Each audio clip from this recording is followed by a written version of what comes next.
Jeshi la POO kanda maalum ya Malamba Mawili lingependa kutoa rai kwa umma wote wa Jamhuri ya Watu wa Popo kutii sheria bila shuruti, kwa sababu ukifanya biashara haramu ukatapeliwa, hapo utakuwa umezua taharuki.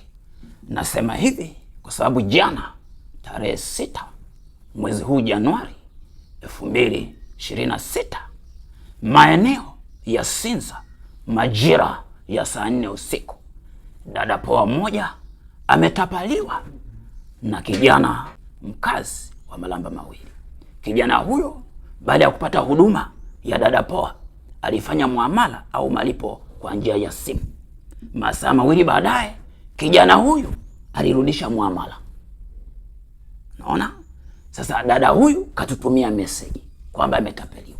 Sasa tunatoa rai kwa dada poa huyu aje kituoni tuje tulifuatilie swala hili. Aidha, kufanya biashara haramu na kununua biashara haramu yote ni haramu. Jeshi la POO linawasaka wote kwa kuzua taharuki, kwa sababu serikali ya Jamhuri ya Popo imekuwa na kigugumizi kwenye mambo ya mapato.